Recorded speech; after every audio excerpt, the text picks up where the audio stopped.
A'udhu billahi minash shaitanir rajim. Bismillahir rahmanir rahim.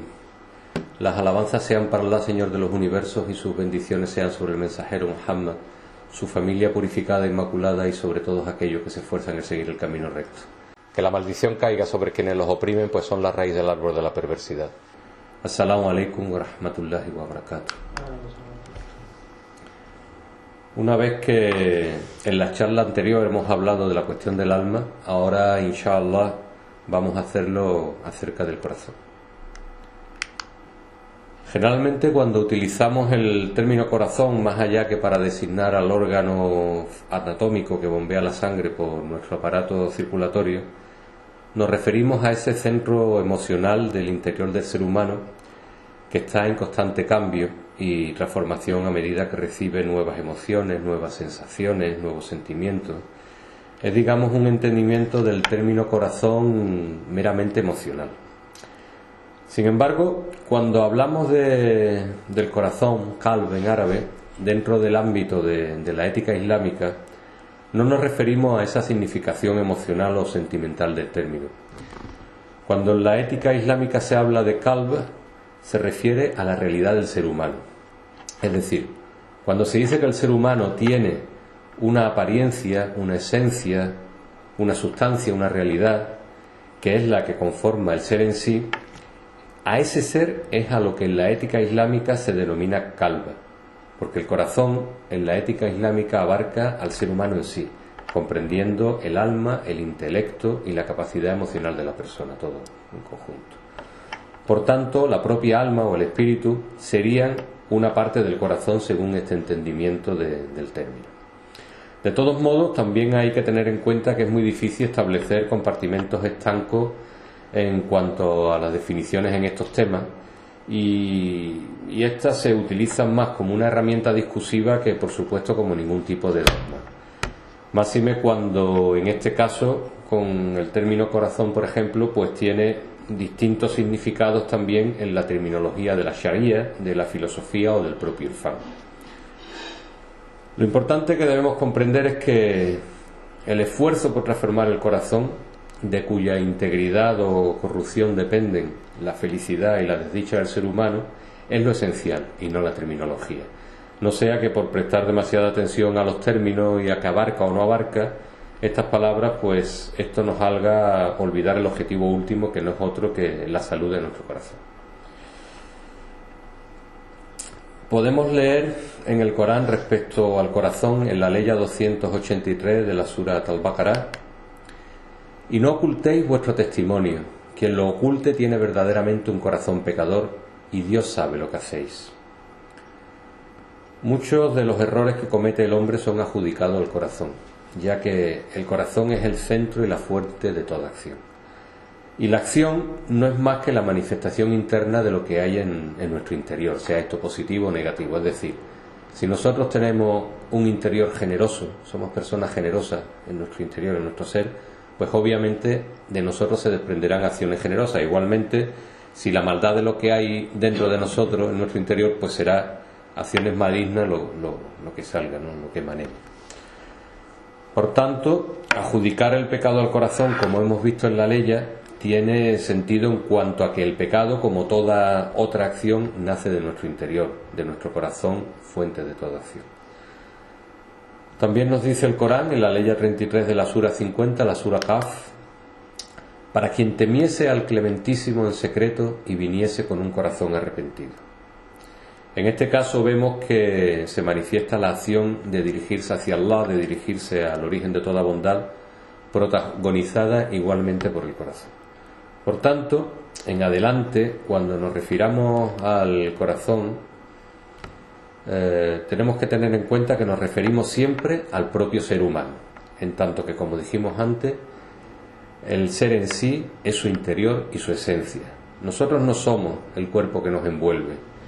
Esto, además, es mera apariencia que va caducando con los años. Nosotros lo que somos realmente es nuestro interior, nuestro ser, el que piensa, el que actúa, el que siente.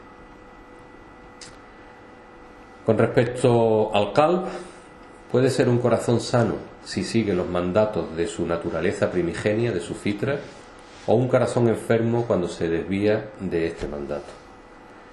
A este corazón sano debemos proporcionarle todo lo necesario para que mantenga su salud y se desarrolle convenientemente. El corazón enfermo, por el contrario, solo puede aumentar su corrupción y decadencia hasta terminar totalmente muerto. La fe es alimento y salud del corazón. La incredulidad, la hipocresía, enfermedades. La buena acción crea salud en el corazón. La mala acción crea enfermedad. Y así, con cada uno de los defectos y virtudes de la vida del hombre, ya sea a nivel de pensamiento, a nivel de sentimiento o a nivel de acción o comportamiento. Por ejemplo, dice Allah subhanahu wa ta'ala en la ley 10 de la sura 2 de Surat al-Baqarah: en sus corazones hay una enfermedad y Dios agravará su enfermedad. Y también en la ley 125 de la sura 9, Surat Tauba: y a quienes tienen sus corazones enfermos les añaden mal a su mal y mueren sin tener fe. Es decir, que el corazón enfermo de aquel que no hace nada por corregirlo, Allah subhanahu wa ta'ala le acrecienta la impureza hasta destruirlo por completo. Igualmente, sobre el corazón sano, dice Allah subhanahu wa ta'ala, refiriéndose al día del levantamiento. Esto es en las aleyas 88 y 89 de la sura 26, sura Ashura. El día en que nada beneficien bienes ni hijos, sino llegar a Dios con un corazón sano. También Allah nos habla en el Corán acerca de la enfermedad del corazón de manera metafórica, asemejándolo repetidas veces a la ceguera. Por ejemplo, en la ley 72 de la sura 17, sura Al-Isra. Y quien estuvo ciego en esta vida, estará ciego en la otra y aún más alejado del camino. La diferencia entre la enfermedad del corazón y la enfermedad del cuerpo material está en que mientras esta última se limita únicamente a nuestra vida terrenal, la enfermedad del corazón nos acompañará igualmente en la eternidad, por lo que es mucho más grave que la propia enfermedad material y debiéramos prestar especial atención a ella. Podemos leer en el libro Usul al-Kafi un hadiz de Imam al-Baqir en el que nos hace una división y nos enumera los distintos tipos de corazones que existen, describiéndonos sus características. Dijo el Imam al-Baqir alayhi salam: en verdad, los corazones son de 4 tipos. El corazón que tiene a la vez fe e hipocresía, el corazón que está invertido y al revés, el corazón que ha sido sellado y oscurecido, y el corazón que es claro y luminoso como una lámpara. En cuanto al corazón que ha sido sellado, es el corazón de un hipócrita. El corazón que es luminoso es el del creyente que está agradecido a Dios y es paciente cuando está sujeto a la tribulación. En cuanto al corazón que está invertido, es el corazón de un incrédulo. Luego el imán alayhi salam recitó la siguiente aleya: ¿está mejor guiado quien camina cabizbajo o quien camina erguido sobre un camino recto? Y concluyó: en cuanto al corazón en el que se encuentra la fe y la hipocresía, eran personas que vivían en Taif. Así que si uno de ellos muriera en el estado de hipocresía, perecería, y si muriera en el estado de fe, obtendría la salvación. A la vista de este hadiz podemos deducir entonces que hay 3 tipos básicos de corazón. El primer tipo de corazón es el corazón que es abierto y tiene una luz que ilumina y no se apaga, inshallah, hasta el día del juicio. Este es el corazón del creyente. Es un corazón que, gracias a responder decididamente a ese llamado de la fitra, ha sido iluminado por Allah subhanahu wa ta'ala, y gracias a esa luz el creyente puede ver y avanzar en el camino de la perfección, a diferencia de aquel que permanece perdido y ciego en la oscuridad del dunya. El corazón del creyente constantemente desea hacer el bien y tener un buen carácter, pues comprende que eso es lo que le acerca a Allah subhanahu wa ta'ala. La luminosidad del corazón del creyente también la mencionó el imán as-Sadiq alayhi salam en el siguiente hadiz: ves a algunas personas que son tan perfectas en elocuencia que no se equivocan en el uso ni de una sola letra, mientras que sus corazones son más oscuros que una noche sombría. Y hay algunas personas que no pueden expresar lo que hay en sus corazones y sin embargo sus corazones son radiantes como una lámpara. El segundo tipo de corazón es el corazón que está invertido. Es el del incrédulo. aquel corazón que, aunque pudiera hacer algo de bien, no tiene ningún tipo de conciencia sobre ese mismo bien, puesto que no reconoce ningún tipo de trascendencia. La fe es el resultado natural del llamado de la fitra, de la naturaleza humana. Por naturaleza, el ser humano busca la perfección, busca a Dios, y cuando la persona en su libertad responde a ese llamado, eso se transforma en fe. En cambio, aquel humano que no responde a esa llamada hacia la fe va alejándose del camino de la perfección y termina perdiéndose en la búsqueda de los objetivos de la vida terrenal, del dunya. La fitra invita al ser humano hacia Dios, mientras que el ego lo llama hacia el dunya. En este sentido, cuando las almas optan por la llamada del dunya, se invierten sobre su naturaleza primigenia y caen totalmente absorbidas por lo mundanal, olvidando a Dios. El tercer tipo de corazón es el de quien tiene a la vez fe e hipocresía. El de un creyente débil con problemas de conducta, de desobediencia, con problemas de pecado, es el de que el bien y el mal están en una constante discordia, de manera que la dimensión que en cada momento prevalece en él es la que marca su corazón. Es el corazón de aquella persona que, si bien la luz penetró en él, al mismo tiempo también tiene parte de oscuridad del camino del dunya. Es el corazón de aquel que va y viene entre el camino recto y el camino de la perdición. El corazón de quien no es capaz de centrarse sinceramente en el camino de la luz, porque la tentación de lo mundano es más poderosa que su propia voluntad. La lucha en su interior es constante. A veces triunfa su voluntad de seguir el camino de la luz, pero a veces no puede evitar mancharse por el de la oscuridad. Es el corazón que originalmente estaba con Dios iluminado, con fe y con visión, pero que tiene debilidades que a veces le hacen perder el rumbo. Vimos en el hadith de Imam al-Baqir alayhi salam que también nombraba un cuarto tipo de corazón, refiriéndose a la gente de Taif. En realidad, ese tipo de corazón podríamos considerarlo como un tipo máximo de este corazón pecador que puede llegar incluso a la hipocresía, en el que la luz está casi totalmente desvanecida.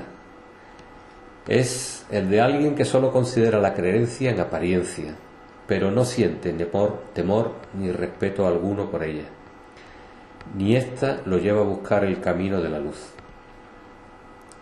Es el corazón en cuya lucha ha vencido la oscuridad del dunya, pero que públicamente siente reparo en mostrarse como un incrédulo, a pesar de estar más cerca de este posiblemente que de un creyente. Dice Allah subhanahu wa ta'ala entre las aleyas 8 y 10 de la sura 2 de la sura Al-Baqarah: y entre la gente hay algunos que dicen creemos en Dios y en el último día, pero no son creyentes. Pretenden engañar a Dios y a aquellos que creen, pero solo se engañan a sí mismos, aunque no se den cuenta. En sus corazones hay una enfermedad y Dios agravará su enfermedad. Les aguarda un castigo doloroso por haber sido mentirosos.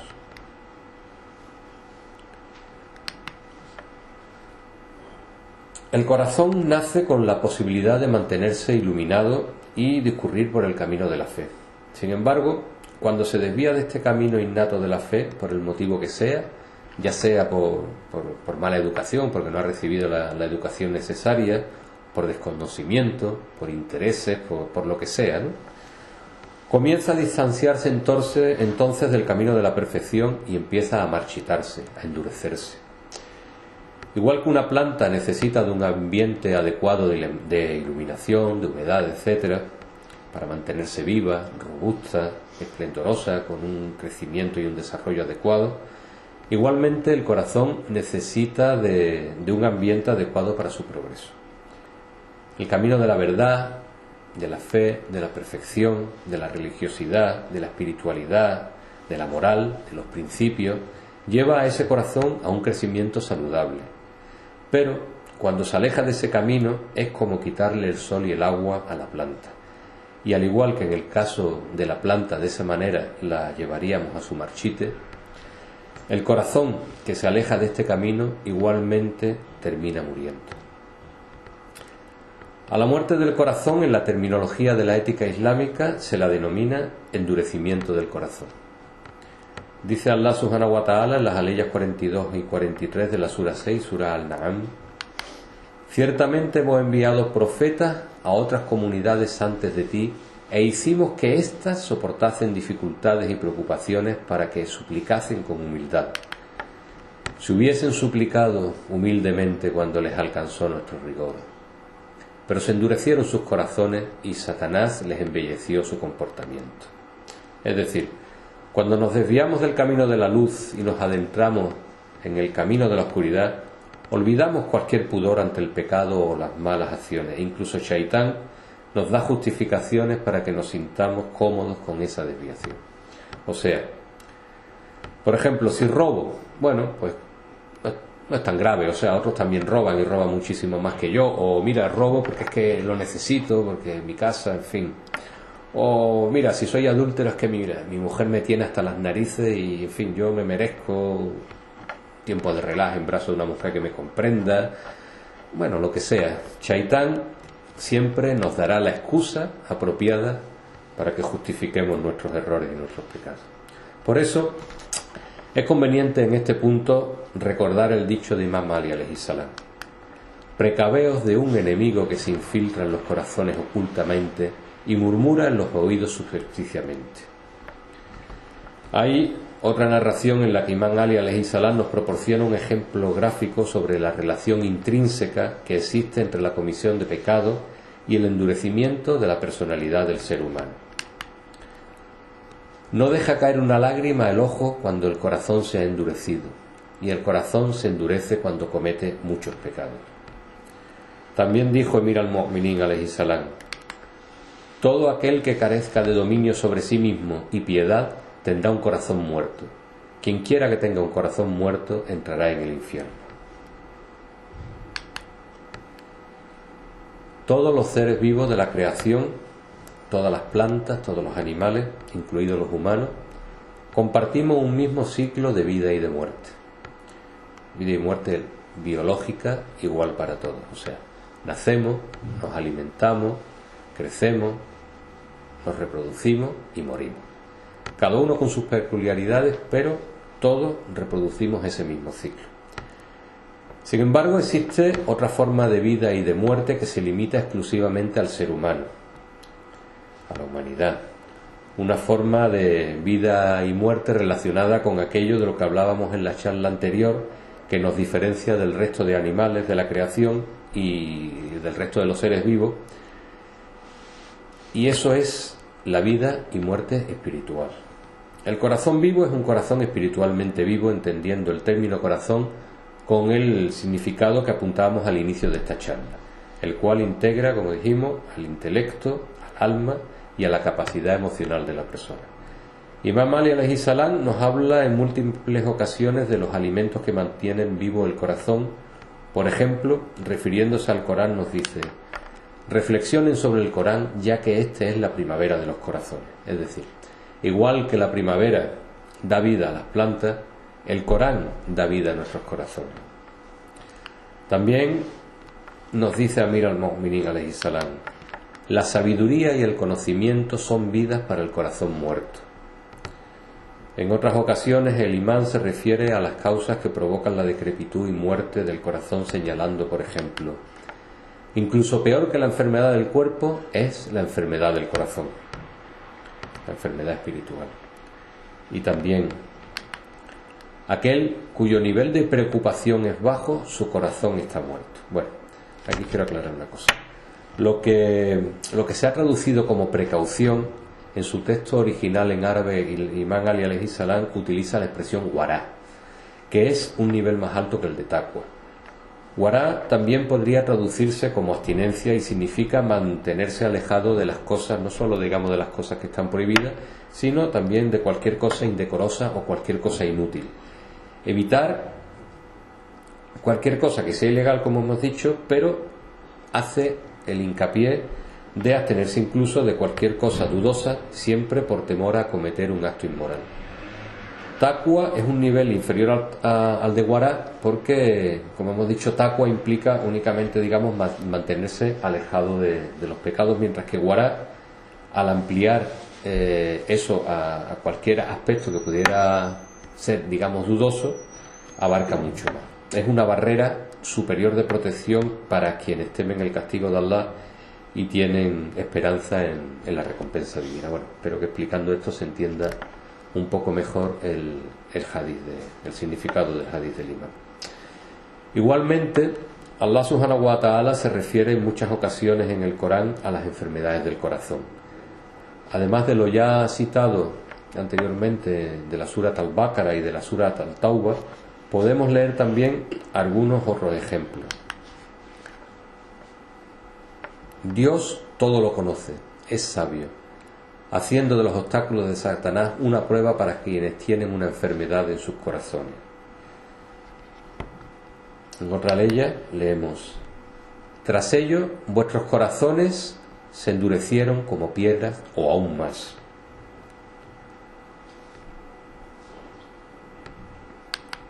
¿Ves a quienes tienen una enfermedad en su corazón que te miran con la mirada de quien está cerca de la muerte?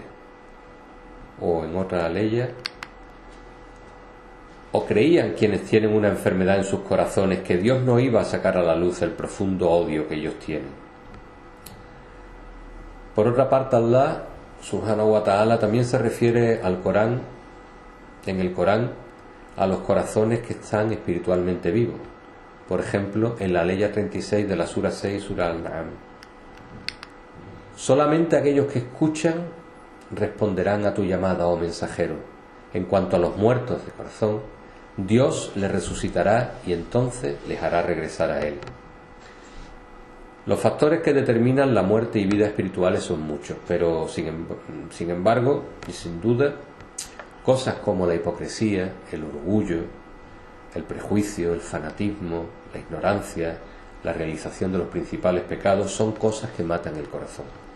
Igualmente, el trato abundante o la intimidad con personas que están contaminadas de pecado hará descender nuestro nivel espiritual y nos hará contaminarnos y degradarnos a nosotros mismos a un nivel tal que incluso podremos provocar la muerte de nuestros propios corazones.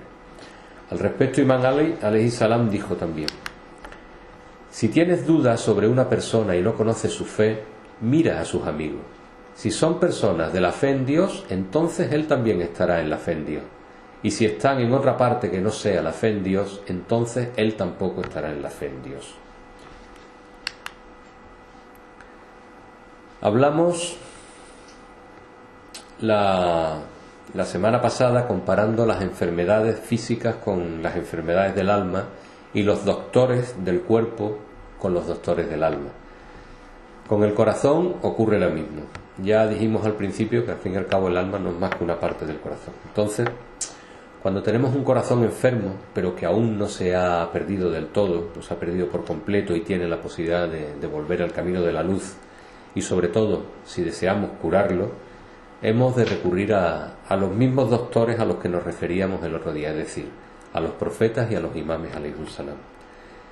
Imán Ali, hablando en este sentido del profeta, dijo: es un médico ambulante viajando con su medicina. Así, prepara correctamente su remedio, entibia el ungüento y lo aplica cuando es preciso, curando a los corazones ciegos, a los oídos sordos y a las lenguas mudas con su medicina de la negligencia y la perplejidad. Va entre aquellos que no han recibido la luz de sabiduría ni han sacado algo de las ciencias penetrantes. Ellos son como el ganado y las piedras duras. Es decir, al igual que el médico físico tiene un remedio para cada enfermedad del cuerpo, el verdadero médico del alma, del corazón, el profeta sallallahu alaihi wa sallam en este caso, tiene y sabe aplicar un remedio concreto para cada enfermedad de cada alma o de cada corazón. El Corán y su tradición son la farmacia del profeta, y de esta aplica a cada cual la parte de ella que mejor remedie su enfermedad.